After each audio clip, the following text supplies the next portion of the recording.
ഒരു പരാതി ഞാൻ ബിഗ് ബോസിനെതിരെ, അതായത് ബിഗ് ബോസ് സംഘാടകർക്കെതിരെ കൊടുത്തിരുന്നു ഇറങ്ങിയതിനു ശേഷം. ഒന്ന് തമിഴ്നാട് DGPക്ക്, അതുപോലെ നമ്മൾ കേരള DGPക്കും പരാതി കൊടുത്തു. എന്നെ അവർ ഉറങ്ങാൻ സമ്മതിച്ചില്ല. ആ രാത്രി കൃത്യമായി പറഞ്ഞാൽ ഒരു 24 മണിക്കൂറോളം എനിക്ക് ഉറക്കം നിഷേധിക്കുന്നുണ്ടായിരുന്നു. നിങ്ങൾ കാണുന്നത് പോലെയല്ല, ഈ ഷോ ഒരു മാനസിക പരിഗണന തരാത്ത ഷോയാണ്. സൈക്കോളജിസ്റ്റ് അവിടെ ഇല്ല. ആ സൈക്കോളജിസ്റ്റ് വീഡിയോ കോളിലൂടെയാണ് വരുന്നത്. ടോപ്പ് ലെവലിൽ നിൽക്കുന്ന 3 പേര് വന്ന് എന്നെ അവർ കണ്ടു. എന്നെ അവർ പുറത്തു പോകാൻ അനുവദിച്ചില്ല, പുറത്തു പോകാൻ സാധിക്കില്ല, ഇത് അങ്ങനത്തെ ഒരു ഷോ അല്ല. അന്ന് രാത്രി അദ്ദേഹം പറയുന്നു, സെബിൻ നന്നായി ഉറങ്ങണമെങ്കിൽ ഗുളിക കഴിക്കാൻ പറഞ്ഞിട്ട് ഉറക്ക ഗുളിക എന്ന് പറഞ്ഞ് എനിക്കൊരു ഗുളിക തന്നു, സ്ലീപ്പിംഗ് പിൽസ്. ആ ഗുളിക ഞാൻ അന്ന് കഴിച്ചതിന്റെ പേരിൽ ഞാൻ നന്നായി ഉറങ്ങി. അടുത്ത ദിവസം രാവിലെയും 2 ഗുളികകൾ എനിക്ക് തന്നവര്, 2 ഗുളികകൾ. ഈ 2 ഗുളികയും ഞാൻ കഴിച്ചു. അത് കഴിച്ചതോടുകൂടി എനിക്ക് സംഭവിച്ചത് അക്യൂട്ട് സ്ട്രെസ്. എന്നിട്ട് ഈ 2 ഗുളികൾ, അതിൽ ഒരു ഗുളികയുടെ പേര് ഞാൻ ഓർക്കുന്നില്ല, രണ്ടാമത്തെ ഗുളിക ഞാൻ ഓർക്കുന്നു, ഒലാൻസപ്പൈൻ എന്നാണ് ആ ഗുളികയുടെ പേര്. അത് സ്കീസോഫ്രീനിയ എന്ന് പറയുന്ന മാരകമായ രോഗത്തിന് കൊടുക്കുന്ന ഗുളികയാണെന്ന് ഞാൻ മനസ്സിലാക്കി. അപ്പോൾ എല്ലാവർക്കും നമസ്കാരം. ഞാൻ Sibin, Malayalam Bigg Boss season 6 ഒരു കണ്ടസ്റ്റന്റ് ആയിരുന്നു. എൻ്റെ അഡ്വക്കേറ്റ് ആണ്, അഡ്വക്കേറ്റ് സൂര്യ, ഹൈക്കോടതിയിലാണ് പ്രാക്ടീസ് ചെയ്യുന്നത്. അപ്പോൾ ഇന്ന് എല്ലാവരെയും വിളിച്ചതെന്ന് പറഞ്ഞു കഴിഞ്ഞാൽ, ഈ ബിഗ് ബോസ് ഷോയുമായി ബന്ധപ്പെട്ട് കുറച്ച് കാര്യങ്ങൾ എൻ്റെ ലൈഫിലുണ്ടായി. അത് ഒരു സാമൂഹികമായി പ്രശ്നം ഉള്ള ഒരു വിഷയമായിട്ട് മനസ്സിലാക്കിയതുകൊണ്ട് അത് നിങ്ങളെല്ലാവരിലൂടെയും ജനങ്ങളിലേക്ക് എത്തിക്കുക എന്നുള്ള ഒരു ഉദ്ദേശം കൊണ്ടാണ് ഞാൻ ഇങ്ങനൊരു സ്റ്റെപ്പ് എടുത്തത് എൻ്റെ ലൈഫിൽ. എനിക്കൊക്കെ അറിയാം, മീഡിയ ഇൻഡസ്ട്രിയിൽ നിൽക്കുന്ന ഒരാളാണ്. അപ്പോൾ ആ ഒരു റിസ്ക് എടുത്തിട്ടാണ് ഞാൻ ഈ കാര്യങ്ങളെല്ലാം പുറത്ത് പറയാൻ തയ്യാറായത്. ഒരു പരാതി ഞാൻ ബിഗ് ബോസിനെതിരെ, അതായത് ബിഗ് ബോസ് സംഘാടകർക്കെതിരെ കൊടുത്തിരുന്നു ഇറങ്ങിയതിനു ശേഷം. കുറച്ചധികം കാലമായിട്ട് അതിന്റെ പുറകെ നടന്നതിന്റെ പേരിൽ ആ പരാതി ഞങ്ങൾ 2 സ്ഥലത്ത് പരാതി കൊടുത്തിരുന്നു. ഒന്ന് തമിഴ്നാട് DGPക്ക്. തമിഴ്നാട് DGP ആ പരാതി കൈക്കൊണ്ടു. അവിടുത്തെ കൺസേൺ പോലീസ് സ്റ്റേഷനിലേക്ക് അത് എത്തി. ഇന്നലെ ആ പരാതി സ്വീകരിച്ചു. പരാതി നമ്പർ ജനറേറ്റ് ആയി. എന്നെ സ്റ്റേറ്റ്മെന്റ് എടുക്കാനായിട്ട് വിളിച്ചു അവര്. ഇന്നലെയാണ് വിളിച്ചത്. അതുകൊണ്ടാണ് ഇന്ന് തന്നെ പ്രസ് മീറ്റ് നമ്മൾ വിളിച്ചത്. നാളെ സ്റ്റേറ്റ്മെന്റ് കൊടുക്കാനായി പോകുന്നു. അതുപോലെ നമ്മൾ കേരള DGPക്കും പരാതി കൊടുത്തു. അദ്ദേഹവും ആ പരാതി സ്വീകരിച്ച് എറണാകുളം സിറ്റി പോലീസ് കമ്മീഷണർക്ക് ആ പരാതി ഫോർവേഡ് ചെയ്തിട്ടുണ്ട്. ഇനി അവിടെ നിന്ന് തുടരന്വേഷണങ്ങൾ ഉണ്ടാവുമെന്ന് ഞങ്ങൾ അറിയിച്ചിട്ടുണ്ട്. അതിന്റെ പേരിലാണ് ഈ പ്രസ് മീറ്റ് വിളിച്ച് ഈ കാര്യങ്ങൾ, അതായത് സീരിയസ് വയലേഷൻസ് അടങ്ങുന്ന ഒരു കാര്യമായതുകൊണ്ടാണ് ഇത് ജനങ്ങളിലേക്ക് എത്തണം, നിങ്ങൾ വഴി ജനങ്ങളിലേക്ക് എത്തണം എന്നറിഞ്ഞുകൊണ്ട് ഈ പ്രസ് മീറ്റ് വിളിച്ചത്. ഇപ്പൊ ഞാൻ കൊടുത്ത പെറ്റീഷന്റെ റെസീറ്റ് ആണ് ഈ കാണുന്നത്. ഈ പെറ്റീഷനിൽ ഞാനത് വായിക്കാം. ഇതിൽ പറഞ്ഞിരിക്കുന്നത്, complaint against Malayalam Bigg Boss season 6 for criminal conspiracy, human rights violation, wrongful confinement, wrongful restraint, criminal intimidation, cheating and dishonesty, defamation, negligent act likely to spread infection or disease dangerous to life, criminal conspiracy, violation of medical ethics and concern, violation of Drugs and Cosmetic Act 1940. ഇത്രയും violations ആണ് ഈ ഷോയ്ക്കെതിരെ ഉള്ളതെന്ന് മനസ്സിലാക്കിയിട്ടാണ് ഞങ്ങൾ പരാതി കൊടുത്തതും അത് accept ചെയ്തത്, അന്വേഷണം പ്രഖ്യാപിച്ചത്. ഇത് നിങ്ങൾ അറിയിക്കാനാണ് വിളിച്ചത്. ഇതിന് ഉണ്ടായ സാഹചര്യം ഞാൻ പറയാം. ഇത് എന്ത് കാരണം കൊണ്ടാണ് ഇത്തരത്തിലേക്ക് എത്തിയതും ഈ പരാതി കൊടുക്കാൻ എൻ്റെ ലൈഫിൽ എന്ത് സാഹചര്യം ഉണ്ടാകുന്നതെന്ന് പറയാം. അത് നിങ്ങൾക്കറിയാം, ഇതൊരു എന്താ പറയാ, ഈ ബിഗ് ബോസ് എന്ന് പറഞ്ഞ ഷോ എന്താണെന്ന് നിങ്ങൾക്ക് എക്സ്പ്ലെയിൻ ചെയ്യുന്നില്ല. ഷോയെ കുറിച്ച് ഒരു എന്റർടൈൻമെന്റ് ഷോയാണ്. അപ്പൊ ആ ഷോയിനകത്ത് കുറച്ച് തെറ്റായ കാര്യങ്ങൾ അല്ലെങ്കിൽ ഇല്ലീഗാലിറ്റീസ്, ഷോയുടെ ഇൻജസ്റ്റിസ് പരമായിട്ടുള്ള കാര്യങ്ങൾ ആ ഷോയിൽ നടക്കുന്നു എന്ന് എനിക്ക് മനസ്സിലായി. ഇത് ഞാൻ കൃത്യമായി ചോദ്യം ചെയ്തു. ഒരു വീക്കെൻഡ് എപ്പിസോഡിൽ ഞാനിത് കൃത്യമായി ചോദ്യം ചെയ്തു. എന്റെ ചോദ്യം ചെയ്യലിന്റെ ഭാഗമായിട്ട് ഇവരെന്നെ അകത്തേക്ക് വിളിച്ച് ഇവരെന്നെ ആദ്യം ഫസ്റ്റ് വാണിംഗ് തന്നു. ആദ്യം എന്നെ കൺവിൻസ് ചെയ്യാനാണ് ശ്രമിച്ചത്. ഇവര് അങ്ങനെയൊന്നും അല്ല കാര്യങ്ങളെന്ന് പറയാൻ ശ്രമിച്ചത്. പക്ഷെ ഇതിന്റെ ടെക്നിക്കൽ സൈഡ് കൂടെ എനിക്ക് അറിയാവുന്നത് കൊണ്ട് എനിക്ക് അവരെ പ്രോപ്പറായിട്ട് കൗണ്ടർ ചെയ്യാൻ പറ്റി. അങ്ങനെ ഞാൻ അവരെ പ്രോപ്പറായിട്ട് കൗണ്ടർ ചെയ്തപ്പോൾ അവർക്ക് എനിക്ക് ഉത്തരം തരാൻ പറ്റാതെ അവരെന്നെ ഒരു ത്രെറ്റനിങ് മോഡിലേക്ക് കാര്യങ്ങൾ എത്തിച്ചിട്ട് എന്നോട് പറഞ്ഞു, ഇത് ഇവിടുത്തെ കണ്ടസ്റ്റൻസുമായിട്ട് സിവിൽ ഡിസ്കസ് ചെയ്യരുത്, ഇത് അങ്ങനെ അല്ല കാര്യങ്ങളെന്ന് പറഞ്ഞ് എന്നെ ആദ്യത്തെ പ്രാവശ്യം ഒന്ന് വാൺ ചെയ്തിട്ടാണ് അവർ പുറത്തേക്ക് വിട്ടത്. ഒരു ശനിയാഴ്ചയാണ് ഈ വിഷയം ഉണ്ടായത്. അതിനുശേഷം എനിക്ക് ഒരു പണിഷ്മെന്റ് എന്ന രീതിയിൽ എന്നെ ആ ഗെയിമിന്റെ ഭാഗമായിട്ടുള്ള ഒരു പണിഷ്മെന്റ് എന്ന രീതിയിൽ എന്നെ അവർ ഉറങ്ങാൻ സമ്മതിച്ചില്ല. ആ രാത്രി കൃത്യമായി പറഞ്ഞാൽ ഒരു 24 മണിക്കൂറോളം എനിക്ക് ഉറക്കം നിഷേധിക്കുന്നുണ്ടായിരുന്നു. നിങ്ങൾ കാണുന്നത് പോലെയല്ല, ആ ഷോയിലെ ഡേ ടൈമില് വെളിച്ചമുള്ളതുപോലെ തന്നെ നൈറ്റിലും അത്യാവശ്യം ക്യാമറകളൊക്കെ ഉള്ളതുകൊണ്ട് എല്ലാ പ്രകാശത്തിലാണ്, അവിടെ ലൈറ്റിലാണ് ഉള്ളത്. ഉറങ്ങുന്നത് തന്നെ വളരെ ബുദ്ധിമുട്ടിയാണ്. ആ സാഹചര്യത്തിൽ എന്നെ അവർ ഉറങ്ങാൻ സമ്മതിച്ചില്ല. ഒരു പണിഷ്മെന്റിന്റെ ഭാഗമായിട്ട് ആ വീട്ടിൽ ഏത് മുറിയിൽ ഞാൻ കിടന്നാലും കൃത്യമായി മുറികളിൽ കേടാൻ പാടില്ല എന്നുണ്ട്. പിന്നെ പൊതുവായിട്ടുള്ള ജനറൽ ഏരിയയിൽ ഉറങ്ങാൻ ശ്രമിച്ചാലും എന്നെ ഉറങ്ങാൻ സമ്മതിച്ചില്ല. ഇവിടെ ഉറങ്ങരുത്, അവിടെ ഉറങ്ങരുത് എന്നൊക്കെ പറഞ്ഞ് ബാക്ക് ടു ബാക്ക് എന്നെ അവര് അതിൽ നിന്ന് വിലക്കിക്കൊണ്ടിരുന്നു. ഒരു 4 മണിയോട് കൂടിയാണ് എനിക്ക് ഉറക്കം കിട്ടിയത്. പിന്നെ അറിയാം 8 മണിക്ക് അവിടെ ഒരു അലാറം പോലത്തെ ഒരു പരിപാടി ഉണ്ട്. എണീറ്റ് പിന്നെ വീണ്ടും നമ്മൾ ദൈനംദിന കാര്യങ്ങൾ ചെയ്യേണ്ടി വരും. അപ്പൊ അവിടെയാണ് ഇത് തുടങ്ങിയത്. ഫസ്റ്റ് വയലേഷൻ എന്ന് പറഞ്ഞു കഴിഞ്ഞാൽ എനിക്ക് ഉറക്കം നിഷേധിക്കാണ് ഇവിടെ ഉണ്ടായത്, ഒരു ഗെയിമിന്റെ ഭാഗമായിട്ട്. അതിനുശേഷം ഞാൻ മാനസികമായി ഒത്തിരി തളർന്നു. നിങ്ങൾക്കറിയാം, ഒരു മനുഷ്യൻ 24 മണിക്കൂറിൽ കൂടുതൽ ഉറങ്ങാതിരുന്നു കഴിഞ്ഞാൽ ഉണ്ടാകുന്ന ബുദ്ധിമുട്ട് അറിയാവുന്നതാണ്. അങ്ങനെ ഒരു ബുദ്ധിമുട്ട് എനിക്ക് ഉണ്ടാകുന്നു. ശരിക്കും പറഞ്ഞാൽ 48 മണിക്കൂർ പ്രോപ്പർ സ്ലീപ്പ് അവിടെ അതിനകത്ത് കിട്ടില്ല നമുക്ക്. അപ്പം അത് കഴിഞ്ഞുണ്ടായ സാഹചര്യം എന്ന് പറഞ്ഞാൽ എന്റെ ഒരു കണ്ടസ്റ്റന്റിന് നടുവ് ഡിസ്കിന്റെ ഒരു ഇഷ്യൂ വന്നിട്ട് അവിടെ പുറത്തേക്ക് കൊണ്ടുപോകേണ്ട ഒരു ഇമ്മീഡിയറ്റ് സാഹചര്യം ഉണ്ടായിരുന്നു. അപ്പോൾ ആ ഇമ്മീഡിയറ്റ് സാഹചര്യത്തെ അവര് കണ്ടന്റ് ആയിട്ട് ഉപയോഗിച്ചു. അതായത് ഒരു മണിക്കൂറുകളോളം ആ കണ്ടസ്റ്റന്റിന് അവിടെ ഇവര് തൊട്ടടുത്ത് മെഡിക്കൽ സപ്പോർട്ട് ഉണ്ടെന്ന് പറയാറുണ്ട്, തൊട്ടടുത്ത് ഡോക്ടർ ഉണ്ടെന്ന് പറയുന്നു, സ്ട്രക്ചർ കൊണ്ടുവരാനുള്ള സംവിധാനം ഉണ്ട് എന്നെല്ലാം പറയുമ്പോഴും അവരൊരു എന്റെ ഒരു ഉദ്ദേശ കണക്കാണ് പറയുന്നത്, എനിക്ക് സമയം അറിയില്ല. അതിനകത്ത് എന്തായാലും മണിക്കൂറുകളോളം അവര് ആ കുട്ടീനെ പുറത്തേക്ക് കൊണ്ടുപോകുന്നത് കണ്ടന്റ് ആയിട്ട് ഷൂട്ട് ചെയ്തു. ഞങ്ങളെ പുറത്താക്കി, കഥ കളച്ചു, ഈ പറയുന്ന ബ്ലൈൻഡ്സ് ഇട്ടു, വീണ്ടും തുറന്ന് ഞങ്ങൾ അകത്തേക്ക് കയറ്റി. അങ്ങനെ ബാക്ക് ടു ബാക്ക് ഇവര് കണ്ടന്റ് എടുത്തോണ്ടിരുന്നപ്പോൾ എനിക്ക് മനസ്സിലായി ഈ ഷോ ഒരു മാനുഷിക പരിഗണന തരാത്ത ഷോയാണ്. ഒരു മനുഷ്യന്റെ ജീവനോ അല്ലെങ്കിൽ അയാളുടെ ഇതിനോ ക്ഷമിക്കണം, അയാളുടെ ഒരു മാനസികാവസ്ഥയ്ക്കൊന്നും യാതൊരു വിലയും കൽപ്പിക്കാത്ത ഒരു ഷോയാണ്. പിന്നെ എനിക്ക് ഇനി അവിടെ തുടരണ്ട എന്ന് ഞാൻ ബാക്ക് ടു ബാക്ക് അവരോട് പറഞ്ഞുകൊണ്ടിരിക്കുകയായിരുന്നു. ഞാൻ ഇമോഷണലി ഒത്തിരി തകർന്നു പോയൊരു സാഹചര്യം ഉണ്ടായി. ഇത് ഞാൻ അവരോട് ഈ ഷോയിൽ നിന്ന് പുറത്തു പോകണമെന്ന് വീണ്ടും മൾട്ടിപ്പിൾ ടൈംസ് ഞാൻ അവരോട് ആവശ്യപ്പെട്ടു. എനിക്ക് അവരിൽ കുറെ ആൾക്കാരെ പേഴ്സണലായിട്ട് അറിയാം. ഞാൻ ഈ ചാനലുമായി ബന്ധപ്പെട്ട് ജോലി ചെയ്യുന്ന ആളായിട്ട് എനിക്ക് ഒരുപാട് പേരെ അറിയാം. അവരുടെ പേരെടുത്ത് ഞാൻ ശരിക്കും പറഞ്ഞാൽ ഞാൻ കരഞ്ഞു എന്ന് തന്നെ പറയാം.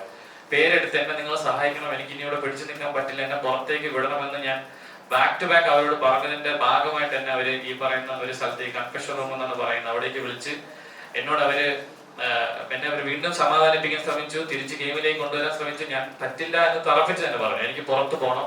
എനിക്ക് ക്രിയേറ്റീവ് ടീമിനെ, ഇവിടുത്തെ സംഘാടകരായ ക്രിയേറ്റീവ് ടീമിന് തീരെ വിശ്വാസമില്ല. നിങ്ങളുടെ ചേഷ്ടകൾ തെറ്റാണ്. നിങ്ങൾ ഇവിടെ ഒരു മനുഷ്യ ജീവനോ യാതൊരു വിലയും കൊടുക്കാത്തവരാണ്, മാനുഷിക പരിഗണന കൊടുക്കാത്തവരാണ്, ഹ്യൂമാനിറ്റി നോക്കാത്ത ആൾക്കാരാണ്. അതുകൊണ്ട് കണ്ടന്റിന് വേണ്ടി എന്തും ചെയ്യുന്ന ആൾക്കാരാണ്. അതുകൊണ്ട് എനിക്ക് ഇവിടെ തുടരാൻ സാധിക്കില്ല എന്ന് ഞാൻ അവരടുത്ത് പറഞ്ഞതിന്റെ പേരിൽ ഇവരെന്നെ തിരിച്ച് വീണ്ടും ഗെയിമിലേക്ക് പുഷ് ചെയ്ത് കളയുകയായിരുന്നു ഉണ്ടായിരുന്നത്. വീണ്ടും മാറ്റി.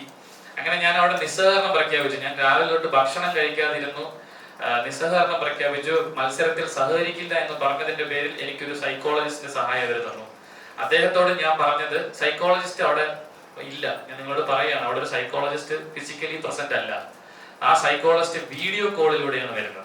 അദ്ദേഹം മുംബൈ ബേസ് ചെയ്തിട്ടുള്ള സൈക്കോളജിസ്റ്റ് ആണെന്നാണ് മനസ്സിലാക്കാൻ സാധിച്ചത്. അദ്ദേഹത്തിന്റെ പേര് ഡോക്ടർ സാവന്ത് എന്നാണ്. അയാള് ബിഗ് ബോസിന്റെ എല്ലാ ബിഗ് ബോസ് ഷോസും കൺട്രോൾ ചെയ്യുന്ന എല്ലാ ബിഗ് ബോസ് ഷോയിലെയും മത്സരാർത്ഥികളെ അദ്ദേഹമാണ് പരിശോധിക്കുന്നതെന്നാണ് മനസ്സിലാക്കാൻ സാധിച്ചത്. അവര് പറഞ്ഞൊരു അറിവ് അതാണ്. അപ്പൊ സാവന്ത് എന്ന് പറഞ്ഞ ഡോക്ടർ വീഡിയോ കോളിലൂടെ, വ്യക്തമല്ലാത്തൊരു വീഡിയോ കോളിലൂടെ എന്നെ കാണുകയും അദ്ദേഹത്തോട് ഞാൻ ഇതേ കൺസേൺ തന്നെ പറയുകയാണ്, ഇങ്ങനെ ഒരു ഹ്യൂമാനിറ്റി വാല്യൂ ഇല്ലാത്തൊരു ഷോയാണ് ഇവിടെ പ്രോപ്പർ എനിക്ക്. അപ്പൊ അദ്ദേഹം തന്നെ എന്നോട് ചോദിക്കുന്നു, എന്റെ സിബിന് ഉറങ്ങാത്ത പ്രശ്നമുണ്ടോ? ഞാൻ പറഞ്ഞു ഉറങ്ങിയിട്ടില്ല. അപ്പൊ അയാൾ എന്നോട് പറയാണ്, സിബിന് ഞാനൊരു മരുന്ന് തരാം ഉറങ്ങാനായിട്ട്, അത് കഴിക്കുമെന്ന് എന്നോട് ചോദിച്ചു. അപ്പൊ ഞാൻ പറഞ്ഞു, ഞാൻ സൈക്യാട്രിക് ഡ്രഗ് ജീവിതത്തിൽ ഇന്നേ വരെ എടുത്തിട്ടില്ല, ഞാൻ എടുക്കില്ല എന്നും വാശി പറഞ്ഞു. എന്നാലും അദ്ദേഹം പറഞ്ഞു, സിബിന് വിശ്രമം ആവശ്യമാണ്, സിബിനൊന്ന് പുറത്തേക്ക് പോയി കുറച്ചു നേരം ഉറങ്ങി വിശ്രമിച്ചിട്ട് തിരിച്ചു വരാൻ പറഞ്ഞു.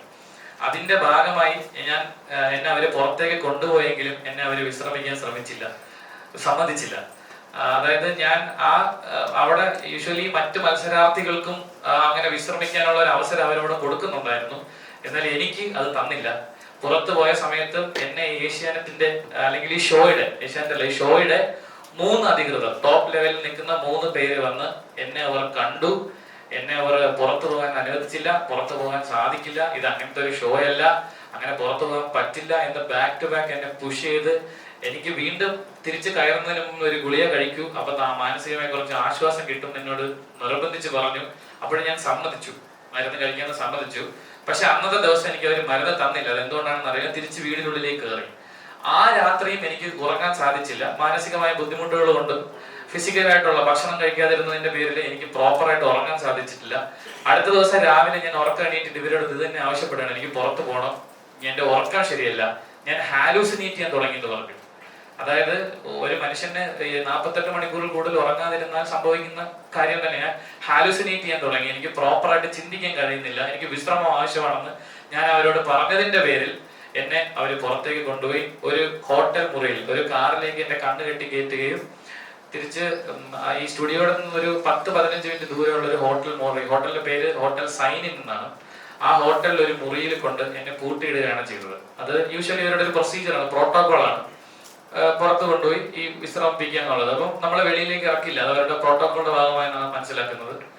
അപ്പൊ അവിടെ എന്നെ പൂട്ടിയിട്ടതിന് ശേഷം ഞാൻ വിശ്രമിച്ച് ഉറങ്ങി എണീറ്റ് ഒരു 11:45 രാത്രി ഇതേ ഡോക്ടർ വാട്സാപ്പ് വീഡിയോ കോളിൽ വന്നു. എന്റെ കൂടെ ഉണ്ടായിരുന്ന ഒരു ഷാഡോ എന്നാണ് അവർ വിളിക്കുന്ന എന്റെ മോൾ ഷൈൻ്റെ സ്റ്റാഫിന്റെ ഫോണില് വീഡിയോ കോളിൽ വരുന്നുണ്ടായിരുന്നു. ആ വീഡിയോ കോള് നിങ്ങൾക്കറിയാം, ചെന്നൈ ഔട്ടറിലാണ് ഈ EVP സ്റ്റുഡിയോ ഇരിക്കുന്നത്. അപ്പൊ അവിടെ നെറ്റ്വർക്ക് വളരെ കുറവാണ്. ആ നെറ്റ്വർക്ക് ഇല്ലാത്ത ആ ഏരിയയില് ശ്രീ പെരുമ്പത്തൂർ എന്ന് പറഞ്ഞ ആ ഏരിയ, ശ്രീ പെരുമ്പത്തൂർ ഏരിയയിൽ നിങ്ങൾക്കറിയാം ഔട്ടറാണ്, അവിടെ നെറ്റ്വർക്ക് വളരെ കുറവാണ്. നെറ്റ്വർക്ക് കുറവായ ഏരിയയിൽ ഒരു വാട്സാപ്പ് 3 പ്രാവശ്യം അയാളുമായിട്ടുള്ള വാട്സാപ്പ് കോൾ ഡ്രോപ്പായി. ആ വീഡിയോ കോളിൽ വന്നിട്ട് പുള്ളി എന്നോട് കാര്യങ്ങൾ ചോദിച്ചു. ഞാൻ പുള്ളിക്ക് ഇംഗ്ലീഷാണ് സംസാരിക്കാൻ പറ്റുന്നത്, അതിൽ നിങ്ങൾ കാര്യങ്ങൾ സംസാരിച്ചു. ഞാൻ പറഞ്ഞു ഞാൻ ഓക്കെ ആണ്, പുറത്തു പോകാൻ നിവൃത്തിയില്ല എന്ന് അവരെന്നോട് എടുത്തെടുത്ത് പറഞ്ഞു. അതായത് നിങ്ങൾ പുറത്ത് വിടില്ല, ഈ ഷോയിൽ നിങ്ങൾക്ക് എപ്പോ വേണോ വരാം, പുറത്തു പോകേണ്ടത് ഞങ്ങൾ തീരുമാനിക്കും. അത് ആ ഷോയുടെ ഹോസ്റ്റ് തന്നെ ആ ഷോയിൽ തന്നെ പറഞ്ഞിട്ടുണ്ട്. നിങ്ങൾ തന്നെ കേട്ടിട്ടുണ്ടായിരിക്കും, അത് ആ ഷോയിൽ തന്നെ എന്നോട് തന്നെ പറഞ്ഞിട്ടുണ്ട്. നിങ്ങൾക്ക് തോന്നുമ്പോൾ പുറത്തു പോകാൻ പറ്റുന്ന ഒരു ഷോ ഒന്നും അല്ല ഇത്, ഞങ്ങൾ തീരുമാനിക്കും എപ്പോ പോകണമെന്ന്. അങ്ങനെയാണെങ്കിൽ വരാൻ പാടില്ലായിരുന്നു. അത്തരത്തിലുള്ള കാര്യങ്ങളാണ് എന്നോട് പറഞ്ഞത്. അപ്പൊ എനിക്ക് അറിയാൻ പുറത്തു പോകാൻ പറ്റില്ല, നിവൃത്തിയില്ല, ഇനി അകത്ത് തുടർന്നേ പറ്റുമെന്ന് പറഞ്ഞ് ഞാൻ അകത്ത് തുടരാൻ സമ്മതിക്കുന്നു. അന്ന് രാത്രി അദ്ദേഹം പറയുന്നു, സെബിൻ നന്നായി ഉറങ്ങണമെങ്കിൽ ഗുളിക കഴിക്കാൻ പറഞ്ഞിട്ട് ഉറക്ക ഗുളിക എന്ന് പറഞ്ഞ് എനിക്കൊരു ഗുളിക തന്നു, സ്ലീപ്പിംഗ് പിൽസ്. ആ ഗുളിക ഞാൻ അന്ന് കഴിച്ചു. കഴിച്ചതിന്റെ പേരിൽ ഞാൻ നന്നായി ഉറങ്ങി. അടുത്ത ദിവസം രാവിലെയും 2 ഗുളികകൾ എനിക്ക് തന്നവര്, 2 ഗുളികകൾ.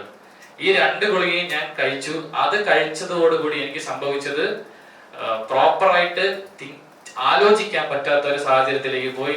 എനിക്ക് എന്താ പറയാ, മൊത്തത്തിൽ ക്ഷീണിതനായി. ഞാൻ വളരെ ക്ഷീണിതനായി ഞാൻ ആ കട്ടിൽ ഇരിക്കുകയും സ്വാഭാവികം ഞാൻ ഉറങ്ങി പോവുകയും ചെയ്തു. ഞാൻ എണീക്കുന്നത് വൈകുന്നേര സമയമാണ്. സമയം അറിയില്ല, കാരണം അവിടെ ക്ലോക്കോ മറ്റു കാര്യങ്ങളൊന്നും ഇല്ല ആ മുറിക്കകത്ത്.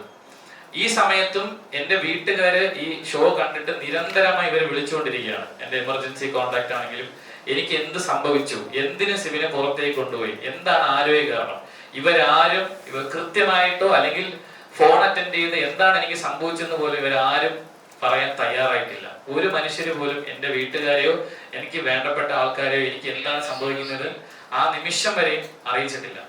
അതിനുശേഷം ഉണ്ടായതെന്ന് പറഞ്ഞു കഴിഞ്ഞാൽ വൈകുന്നേരം വീണ്ടും ഇതുപോലെ 2 ഗുളിക കൊണ്ടുവന്നു. അപ്പൊ ഞാൻ പറഞ്ഞു ഞാൻ ഈ ഗുളിക കഴിക്കില്ല, പ്രിസ്ക്രിപ്ഷൻ ഇല്ലാതെ ഞാൻ ഈ ഗുളിക കഴിക്കില്ല എന്ന് പറഞ്ഞതിന്റെ പേരിൽ ആ കൂടെ ഉണ്ടായിരുന്ന ആൾ അവരുടെ ഹയർ അതോറിറ്റീസിനെ ബന്ധപ്പെട്ടിട്ട് അതിന്റെ പ്രിസ്ക്രിപ്ഷൻ മൊബൈലിലേക്ക് മേടിച്ചിട്ട് എനിക്ക് കാണിച്ചു. ആ മൊബൈലിൽ ഞാൻ വായിച്ച പ്രിസ്ക്രിപ്ഷനിൽ എന്റെ കണ്ടീഷനായിട്ട് ആ ഡോക്ടർ മെൻഷൻ ചെയ്തിരുന്നത് അക്യൂട്ട് സ്ട്രെസ് എന്നാണ്, അക്യൂട്ട് സ്ട്രെസ്.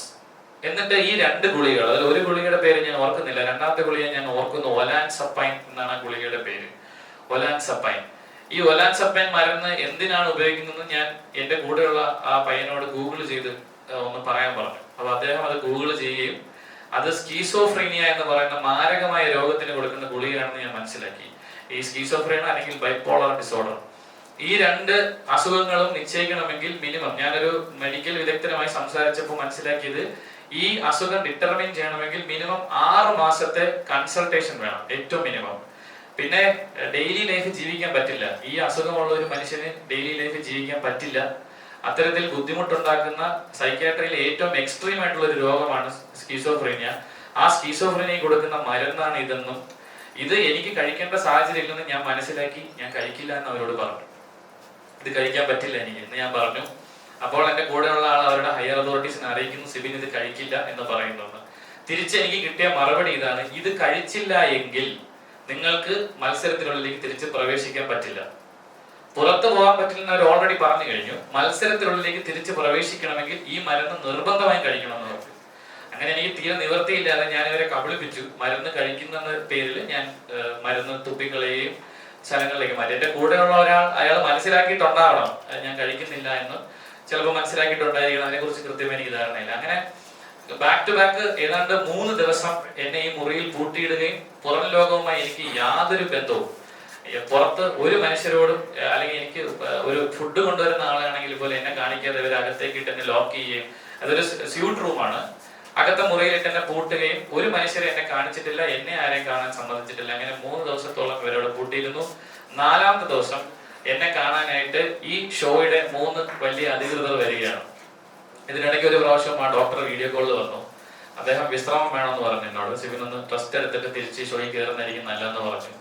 അതിനുശേഷമാണ് 4ാമത്തെ ദിവസം ഈ ഷോയുടെ 3 അധികൃതർ വന്ന് എന്നോട് പറയുകയാണ്, സിബിന് ഈ ഷോയിൽ തുടരാൻ പറ്റില്ല, സിബിന് നമുക്ക് ആരോഗ്യപരമായ പ്രശ്നങ്ങളുണ്ട്, അതുകൊണ്ട് പുറത്തേക്ക് കൊണ്ടുപോകണം, പുറത്തു പോകുന്നതായിരിക്കും നല്ലത്, വിശ്രമിക്കണം എന്നാണ് പറയുന്നത്. എന്നിട്ട് അവിടെ വെച്ച് ഈ 3 പേരും നിർബന്ധിച്ച് എന്നെ കൊണ്ട് ഈ മരുന്ന് കഴിപ്പിച്ചു. നീ എന്തുകൊണ്ട് മരുന്ന് കഴിക്കുന്നില്ല, ഈ മരുന്ന് കഴിക്കണം, നിന്റെ അസുഖം അത്രയ്ക്കും, നീ അത് റിട്രൈവ് ചെയ്ത് വരണം, ഞങ്ങളുടെ ആഗ്രഹമാണ്, അങ്ങനെ ഇതാണ് എന്ന് പറഞ്ഞ് എന്നെ നിർബന്ധിച്ച് ആ 3 പേർ ആ മരുന്ന് കഴിപ്പിക്കുകയും അത് കഴിച്ചതിന്റെ സാഹചര്യത്തിൽ ഞാൻ വീണ്ടും എനിക്ക് മയക്കത്തിലേക്ക് പോകേണ്ട ഒരു സാഹചര്യം ഉണ്ടായി.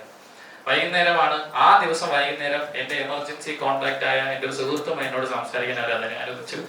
സംസാരിച്ചപ്പോഴാണ് എനിക്ക് മനസ്സിലായത്, ഇവര് എന്റെ വീട്ടിൽ ആ ദിവസം, അതായത് എനിക്ക് അവസാനം മരുന്ന് ദിവസം എന്റെ വീട്ടിൽ വിളിച്ച് ഇൻഫോം ചെയ്തത് എനിക്ക് സ്കീസോഫ്രീനിയ എന്ന് പറഞ്ഞ മാരകമായ രോഗമാണ്, വയലന്റ് ആണെന്ന് പറഞ്ഞു. ഇവര് എന്റെ വീട്ടില് കൊടുത്തത് എക്സാക്ട്ലി ഈ വാക്കാണ്. സ്കീസോഫ്രീനിയ എന്ന് പറഞ്ഞ മാരകമായ അസുഖമാണ്, വയലന്റ് ആണ്, സഹ മത്സരാർത്ഥികളെ ഉപദ്രവിക്കാൻ ശ്രമിച്ചു, കുക്കർ എടുത്ത് അടിക്കാൻ ശ്രമിച്ചു, അതിന്റെ പേരിൽ സിബിനെ ഞങ്ങൾ ഒരു മുറിയിൽ പൂട്ടിയിട്ടിട്ടുണ്ട്, പുറത്തു വിടാൻ പറ്റില്ല, ഗുളിക കൊടുത്ത് കൺട്രോൾ ചെയ്ത് നിർത്തിയിരിക്കുകയാണ്, നിങ്ങൾ ആരെങ്കിലും വന്ന് സിബിനെ കൂട്ടിക്കൊണ്ടു പോകണം എന്നാണ് അവരോട് പറഞ്ഞതെന്നാണ് ഞാൻ മനസ്സിലാക്കിയത്.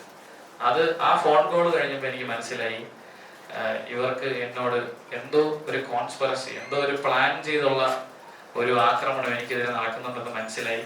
അതിനുശേഷം ഞാൻ നിങ്ങളെ ആ മരുന്ന് കാണിക്കാം. നിങ്ങൾക്കറിയാം, ഈ മരുന്ന് ഞാൻ എടുക്കുന്നത് അവസാനത്തെ ദിവസമാണ്. ഇതിന്റെ ഡിജിറ്റൽ കോപ്പിയാണ്, ഒറിജിനൽ എന്റെ കയ്യിൽ തന്നെ ഉണ്ട്, അത് ഞാൻ പോലീസിന്റെ ഏൽപ്പിക്കും. ഡിജിറ്റൽ കോപ്പി ഞാൻ നിങ്ങൾക്ക് ഷെയർ ചെയ്യാം. ഈ മരുന്ന് നിങ്ങൾക്കറിയാം, ബിഗ് ബോസിലെ മരുന്ന് ഇതുപോലെ ഒരു സിപ്പ് കവറിലാണ്, സിബിന്റെ പേര് എഴുതിയിട്ട് ഒരു സിപ്പ് കവറിലാണ് ഈ മരുന്ന് തന്നത്. ഈ മരുന്നില് കൃത്യമായി, ഞാനിതിന്റെ എല്ലാ കോപ്പീസും നിങ്ങൾക്ക് തരാം. ഈ മരുന്ന് കൃത്യമായി ഇതിന്റെ സൂം ചെയ്ത കോപ്പീസും എന്റെ കയ്യിലുണ്ട്.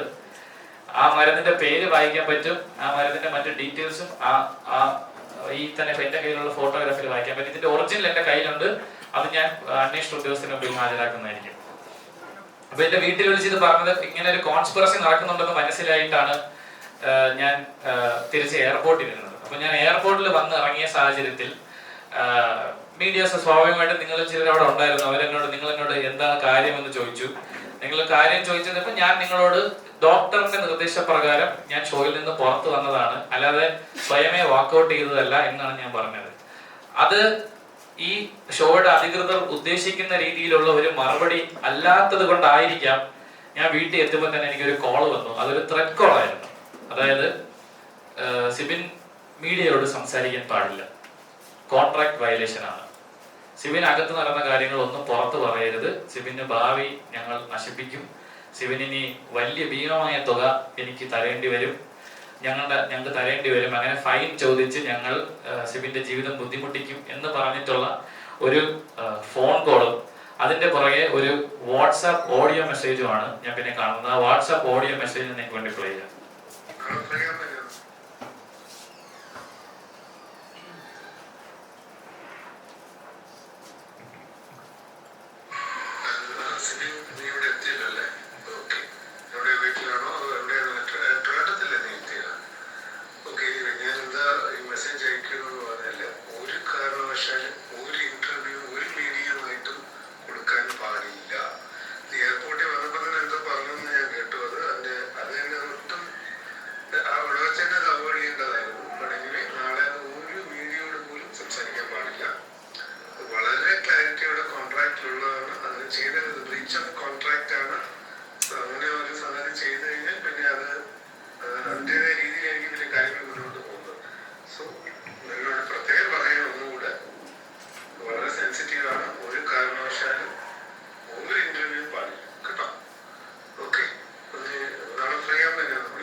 ഇതുപോലെ അദ്ദേഹം ഇതുപോലെ പല കോളുകളും, അതായത് ഇപ്പൊ എന്റെ ഒരു വീഡിയോ ബൈറ്റ് പുറത്തു വരികയാണെങ്കിൽ ആ വീഡിയോ ബൈറ്റ് എനിക്ക് വാട്സാപ്പിൽ അയച്ചു തന്നിട്ട് അതിന്റെ പുറകെ ഒരു ഓഡിയോ സന്ദേശവും അതിന്റെ പുറകെ പുള്ളി എന്നെ ഒരുപാട് പ്രാവശ്യം വിളിക്കാറുണ്ടായിരുന്നു. അത് ഞാൻ നിങ്ങളെ കാണിക്കാം. അദ്ദേഹത്തിന്റെ പേര് തൽക്കാലം ഞാൻ പുറത്ത് പറയുന്നില്ല, കാര്യം ഇതിന്റെ FIR രജിസ്റ്റർ FIRന്റെ കോപ്പി ഞങ്ങളുടെ കയ്യിൽ കിട്ടിക്കഴിഞ്ഞാൽ ഞങ്ങൾ നിങ്ങളോട്ട് ഷെയർ ചെയ്തായിരിക്കും ഇമ്മീഡിയറ്റ്ലി. അതിന്റെ ആവശ്യമായിട്ട് ഞാൻ നാളെ പോകുന്നുണ്ട് ചെന്നൈയിലേക്ക്. അത് കഴിയുമ്പോഴേക്കും FIR കോപ്പി കിട്ടും. അത് ഉറപ്പായും മാധ്യമങ്ങളിലൂടെ നിങ്ങളുടെ ഡിജിറ്റൽ നിങ്ങളുടെ കയ്യിലേക്ക് ഞാൻ FIRന്റെ കോപ്പി ഷെയർ ചെയ്യാം. അപ്പൊ അതിൽ ഇദ്ദേഹത്തിന്റെ പേര് കൃത്യമായിട്ട് ഉണ്ടായിരിക്കും. ഇത് ഞാനൊന്ന് കാണിക്കാം പുള്ളി എന്താണ് എനിക്ക് അയക്കുന്ന മെസ്സേജസ്. ഇവര് വാട്സാപ്പിലെ വിളിക്കാറുള്ളൂ കേട്ടോ, ഇവര് നോർമൽ കോൾ വിളിക്കാറില്ല. കാര്യം വാട്സാപ്പിൽ വിളിച്ചു കഴിഞ്ഞാൽ നമുക്ക് വോയിസ് കോൾ റെക്കോർഡ് ചെയ്യാൻ പറ്റില്ല. അതുകൊണ്ട് ഇവര് എന്നെ വിളിക്കുന്നത് നോർമൽ കോൾ വിളിക്കാറില്ല, വാട്സാപ്പിലാണ് വിളിക്കുന്നത്. ഞാനൊന്ന് കാണിക്കാം. ഇത് എന്റെ ഒരു ഇന്റർവ്യൂ ബൈറ്റ് വരികയാണെങ്കിൽ ഇന്റർവ്യൂ ബൈറ്റ് എനിക്ക് ഇങ്ങനെ എടുത്ത് അയക്കും. അതിന്റെ താഴെ ഒരു മെസ്സേജ് ഉണ്ടാവും. അത് കഴിഞ്ഞ് പിന്നെ ബാക്ക് ടു ബാക്ക് ഇദ്ദേഹം ഫോൺ ചെയ്യും. കഴിയുന്നത് കോൾസ് ഒക്കെ ഞാൻ ഇഗ്നോർ ചെയ്യാറുണ്ട്. എന്നാലും പുള്ളി ബാക്ക് ടു ബാക്ക് എന്നെ വീണ്ടും ഇതുപോലെ ഓരോ ഓഡിയോ മെസ്സേജ് അയച്ച് ത്രട്ടനിങ് ഓഡിയോ മെസ്സേജസ് ആണ്. ഇത് ഞാൻ നിയമപരമായിട്ടുള്ള പ്രശ്നങ്ങളുള്ളതാണ് ഇപ്പൊ പ്ലേ ചെയ്യാത്തത്. കാര്യം ത്രട്ടൻ കേസും ഇതിന്റെ പുറകിലുള്ളത് കൊണ്ട് അതിന് വേണ്ടിയിട്ട് ഒരു ഡിഫൻസ് സെറ്റ് ചെയ്യാതിരിക്കാനാണ് നമ്മൾ പ്ലേ ചെയ്തിരിക്കുന്നത്. ബാക്ക് ടു ബാക്ക് എന്റെ ഓരോ ഏത് മീഡിയ, ഇപ്പൊ ഞാൻ ഇത് ലുലു മോളിൽ കൊടുത്ത ഒരു ചെറിയൊരു ബൈറ്റ് ആണ്, അത് വെച്ച് വരെ എന്നെ ത്രട്ടൻ ചെയ്തിട്ടുണ്ട്. എന്തിനാണ് ഇങ്ങനെ സംസാരിക്കാൻ, നീ 100ാമത്തെ ദിവസം നീ എന്ത് പറയും, നീ എന്താണ് ചെയ്യാൻ പോണത്, നിനക്കൊരു ജീവിതമില്ലേ, അങ്ങനെ പറഞ്ഞ് പല രീതിയിലുള്ള ഇത്രയും ബാക്ക് ടു ബാക്ക്. ഈ അടുത്ത ദിവസം ഞാൻ ടു ബി എക്സാക്ട് ഞാൻ ഈ മൂവി വേൾഡ് ഒരു ഇന്റർവ്യൂ കൊടുക്കുന്ന ദിവസം വരെയും ഇവരെന്നെ വിളിച്ചുകൊണ്ടിരുന്നു. അതിനുശേഷമാണ് ഇവരുടെ വിളി നിന്നത്. അപ്പൊ ഇങ്ങനെ back to back threatening calls, അത് എനിക്ക് മാത്രമല്ല എന്റെ ചുറ്റുമുള്ളവരെ വിളിക്കാറുണ്ട്. എന്റെ സുഹൃത്തുക്കളെ വിളിച്ച് പറയുന്നത് സിബിന്റെ ഒരു ജീവിതമില്ലേ, അവനോട് പറഞ്ഞ് മനസ്സിലാക്കണം, അവനെ ഞങ്ങൾ ബ്ലാക്ക് ലിസ്റ്റ് ചെയ്തിരിക്കുകയാണ്. പിന്നെ ആ കൂട്ടുകാർക്കുള്ള ത്രട്ട് ഇതാണ്, അവനുമായി സഹകരിച്ചാൽ നിങ്ങളെയും ബ്ലാക്ക് ലിസ്റ്റ് ചെയ്യും, നിങ്ങളും ഇനി മീഡിയയിൽ വർക്ക് ചെയ്യില്ല, ഭീമമായ തുക അതിൽ നിന്ന് ഞങ്ങൾ നഷ്ടപരിഹാരം മേടിക്കും. അങ്ങനെയുള്ള ത്രട്ടനിങ്ങും ഇതിന്റെ പിന്നിൽ ഉണ്ടായിട്ടുണ്ട്. ഇനി ഇതിന് കഴിഞ്ഞ് അടുത്ത സംഭവിച്ചെന്ന് പറഞ്ഞാൽ ഇദ്ദേഹത്തിന് എന്റെ അടുത്ത് ദേഷ്യം വരാനുള്ള കാര്യം, ഇദ്ദേഹം തന്നെ എനിക്ക് ഒരു നിശ്ചിത ഫീസ് ആദ്യം ഈ പേയ്മെന്റ് തീരുമാനിച്ചിരുന്നു, ഒരു എമൗണ്ട് തീരുമാനിച്ചിരുന്നു. അതിന്റെ 50% ഇദ്ദേഹത്തിന് കൊടുത്താൽ മാക്സിമം ദിവസം എന്നെ ഇവിടെ നിർത്തി തരാമെന്ന് ഇയാൾ പറഞ്ഞിരുന്നു. ഇതാണ് നിന്റെ പേയ്മെന്റ്, ഒരു തുക പറഞ്ഞിട്ട് അതിന്റെ പകുതി പൈസ തരാമെങ്കിൽ മാക്സിമം ദിവസം സിബിനെ അവിടെ നിർത്തി തരാം എന്ന് എന്നോട് പറഞ്ഞു. ഞാനത് പറ്റില്ല, അത് അങ്ങനെ സാഹചര്യമില്ല, അതിന്റെ ആവശ്യമില്ല സാർ എന്ന് ഞാൻ പറഞ്ഞു. അങ്ങനെ പറഞ്ഞതിന്റെ പേരിൽ എന്റെ പേയ്മെന്റ് ഒരു വളരെ ഏറ്റവും മിനിമം പേയ്മെന്റിലേക്ക് ഇവർ എത്തിച്ചു. പിന്നെ ആ സമയത്ത് ഞാൻ കയറുന്ന കാര്യങ്ങൾ കൺഫേം ആയതുകൊണ്ടും മറ്റു കാര്യങ്ങൾ ഉള്ളത് കൊണ്ടും ഞാൻ എന്താ പർച്ചേസും കാര്യങ്ങളൊക്കെ കഴിഞ്ഞു, ഒരുപാട് തുക ഈ ഷോയ്ക്ക് വേണ്ടി ഇൻവെസ്റ്റ് ചെയ്ത് പോയി. അതുകൊണ്ട് ഞാൻ അതിനകത്തേക്ക് കയറി ഷോ കണ്ടിന്യൂ ചെയ്തത്. അപ്പൊ ഇദ്ദേഹം ഇങ്ങനെ back to back threaten calls ഉണ്ട്. അതിൽ ഒരു കോള് റെക്കോർഡ് ചെയ്തിരിക്കുന്ന ഒരു കോളില് പുള്ളി കൃത്യമായി പറയുന്നുണ്ട്, നീ അവിടെ ചെയ്ത കാര്യങ്ങളൊക്കെ എഡിറ്റ് ചെയ്ത് ഞങ്ങളത് വീക്കെൻഡ് എപ്പിസോഡിൽ കാണിച്ച് ഒരു ഡോക്ടറിന്റെ സർട്ടിഫിക്കറ്റ് കൂടെ ഞങ്ങൾ പ്രൊഡ്യൂസ് ചെയ്യും. ഇതായിരുന്നു ഉണ്ടായിരുന്ന ത്രെറ്റ്. അപ്പൊ ഞാൻ മനസ്സിലാക്കേണ്ട, ഒരു വീഡിയോ കോളിൽ വന്ന് ഒരു ഡോക്ടറിനെ മനസ്സിലാക്കി എനിക്ക് സ്കീസോഫ്രീയാണെന്ന് പറയാൻ മാത്രമുള്ള സിമ്പിൾ ആയിട്ടുള്ള ഒരു അസുഖമാണോ ഇതെന്ന് തന്നെ ഞാൻ ചിന്തിച്ചിട്ടുണ്ട്. ആ രീതിയിൽ വരെ ഇദ്ദേഹം എന്നെ ത്രട്ടൻ കോൾ ചെയ്തിട്ടുണ്ട്. എന്നെ വീട്ടുകാരെ ഇദ്ദേഹം ഇവരാരും കൃത്യമായി ഇൻഫോർമേഷൻ കൊടുത്തിട്ടില്ല. അങ്ങനെ ബാക്ക് ടു ബാക്ക് ത്രെറ്റ് വന്ന് അവസാനം നിവൃത്തിയില്ലാതെയാണ് ഞാൻ ഇതൊരു നിയമപരമായി നേരിടാം എന്ന് പറയുന്ന ഒരു കാര്യത്തിലേക്ക് എത്തിച്ചേർന്ന് നിയമോപദേശം കൃത്യമായി ലഭിച്ചു. അതിന്റെ പേരിലാണ് ഞങ്ങൾ കേസ് കൊടുക്കാനായിട്ട് തമിഴ്നാട്ടിൽ പോയത്. ഞങ്ങൾ തമിഴ്നാട്ടിൽ ചെന്ന് ഇതിന്റെ കൺസേൺ സ്റ്റേഷനായ നസ്രത്പട്ട് സ്റ്റേഷൻ, അവിടെ ഞങ്ങൾ പരാതി കൊടുക്കാൻ ചെന്നപ്പോൾ തന്നെ ഞങ്ങൾ പരാതി അവർ സ്വീകരിച്ചില്ല. ആ SHO കൃത്യമായി ഇവരുടെ കൺട്രോളിലാണ് ആ സ്റ്റേഷൻ എന്ന് ഞങ്ങൾക്ക് മനസ്സിലായി. കാരണം ഞങ്ങൾ എത്തി, ഞങ്ങളുടെ ഇൻഫർമേഷൻസ് ഒക്കെ കളക്ട് ചെയ്ത് ഇത് ഏത് ഷോയാണ്, ഇത് ഏത് ചാനലാണെന്ന് ചോദിച്ചതിന് ശേഷം മാത്രമാണ് ഞങ്ങൾ SHO കാണാൻ വന്നത്. അദ്ദേഹം പറഞ്ഞത് പരാതി സ്വീകരിക്കില്ല, പരാതി എടുക്കില്ല. അപ്പം അദ്ദേഹം ഇതിന്റെ നിയമവശങ്ങൾ പറഞ്ഞ് പരാതി സ്വീകരിച്ച് റെസീറ്റ് ചോദിച്ചപ്പോൾ അദ്ദേഹം പറഞ്ഞു തരാൻ പറ്റില്ല, നിങ്ങൾ വേണമെങ്കിൽ DGPക്ക് പരാതി കൊടുത്തോന്ന് പറഞ്ഞു, ACPക്ക് പരാതി കൊടുത്തോന്ന് പറഞ്ഞു. അങ്ങനെ ഞങ്ങൾക്ക് അവിടെ നീതി കിട്ടില്ലെന്ന് മനസ്സിൽ ഞങ്ങൾ പുറത്തിറങ്ങിയപ്പോ ഞങ്ങൾ അവിടെ നിന്നും ഒരു ഇന്നോവ കാർ ഫോളോ ചെയ്യുന്നു. അപ്പൊ ഫോളോ ചെയ്യുന്ന മനസ്സിലാക്കി തൊട്ടടുത്തുള്ള ഒരു കോടതിയിലേക്ക് ഞങ്ങൾ വണ്ടി കയറ്റി. അവിടുത്തെ മജിസ്ട്രേറ്റിനെ കാണാനായിരുന്നു ഞങ്ങളുടെ ഉദ്ദേശം. അവിടെ എത്തിയപ്പോൾ ആ വണ്ടിയിൽ നിന്ന് വന്ന 4 പേരുണ്ടായിരുന്നു. അതിൽ ഒരാളെ ഞാൻ ഐഡന്റിഫൈ ചെയ്തിട്ടുണ്ട്. അയാളുടെ പേര് ജീവ എന്നാണ്. ഈ ജീവ എന്ന് പറയുന്നത് എന്റെ മോൾ ഷൈന്റെ ഒരു സ്റ്റാഫാണ്. ഫോട്ടോ കാണിക്കുന്നില്ല, ഫോട്ടോ എന്റെ കയ്യിലുണ്ട്. അദ്ദേഹത്തിന്റെ ഡീറ്റെയിൽസും ഫോൺ നമ്പറും ഒക്കെ എന്റെ കയ്യിലുണ്ട്. ജീവയാണ് എന്നാണ് അയാളുടെ പേര്. അയാൾ എന്റെ മോളുടെ സ്റ്റാഫാണ്. അയാളെ ഞാൻ നേരിട്ട് അങ്ങോട്ട് പോയി ഞാൻ സംസാരിച്ചു, എന്താണ് ഇവിടെ എന്ന് ചോദിച്ചപ്പോൾ പുള്ളി വേറൊരു കള്ളം പറഞ്ഞു. ഇത് കള്ളമാണെന്ന് എനിക്ക് മനസ്സിലായി. കാര്യം ആ സമയത്ത് ആ കോടതിയിൽ അങ്ങനെ ഒരു കാര്യം ചെയ്യാൻ പറ്റില്ല. അപ്പോ അതിനുശേഷം അവിടെ ഉണ്ടായിരുന്ന ഒരു അഡ്വക്കേറ്റ് ഞങ്ങളെ വന്ന് കണ്ടിട്ട്, നിങ്ങൾക്ക് ലോക്കൽ ത്രെറ്റ് ഉണ്ട്, ഇവിടെ നിൽക്കണ്ട, നിങ്ങൾ ഇവിടെ നിന്ന് പോകുന്നതാണ് നല്ലതെന്ന് പറഞ്ഞ് ഞങ്ങൾ അന്നേ ദിവസം അവിടെ നിന്ന് പോയി. അടുത്ത ദിവസമാണ് ഞങ്ങൾ DGPക്ക് പരാതി കൊടുത്തത്.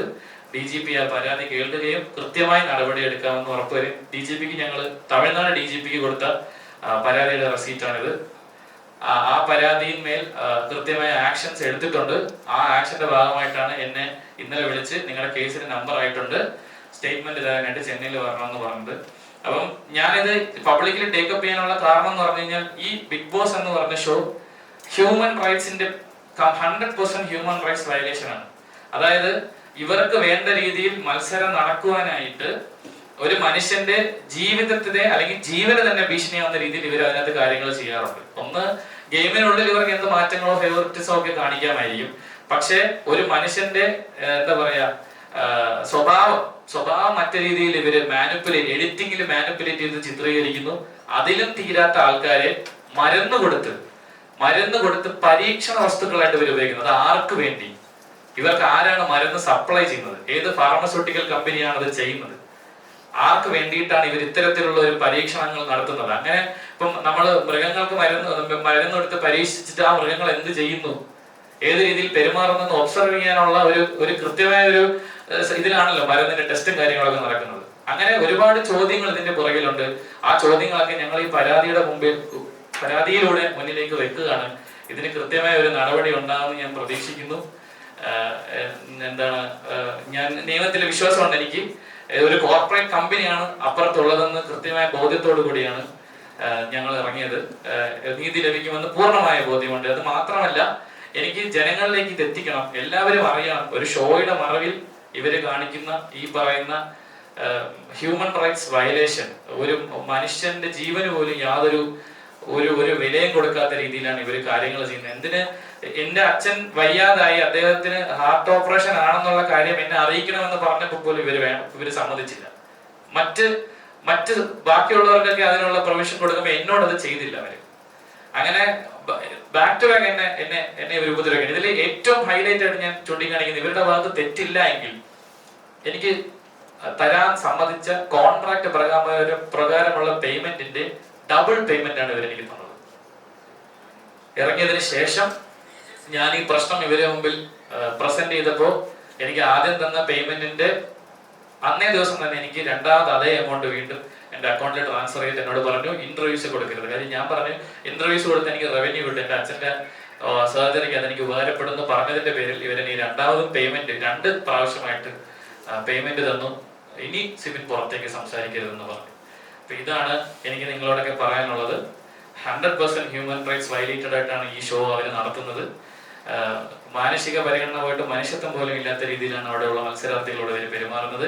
ഇത് ഒരുപാട് പേര് ഈ അനുഭവം പങ്കുവച്ചിട്ടുണ്ട് പലപ്പോഴും ഇതിനു മുന്നേയും. പക്ഷെ അതൊന്നും ആരും ടേക്കപ്പ് ചെയ്തില്ല. വീണ്ടും ഒരു കാര്യം വിട്ടു, അതായത് ഈ നസർപട്ട് സ്റ്റേഷനിൽ തന്നെ ഇതേ ഷോയ്ക്കെതിരെ 3 FIR വേറെ വീട്ടുണ്ട്. ഇതുപോലെ പല ബിഗ് ബോസിലെ പല സീസണിലായിട്ടുള്ള പല മത്സരാർത്ഥികളും കൊടുത്തിട്ടുള്ള പരാതിയിന്മേൽ 3 FIR ഓൾറെഡി ഉണ്ട്.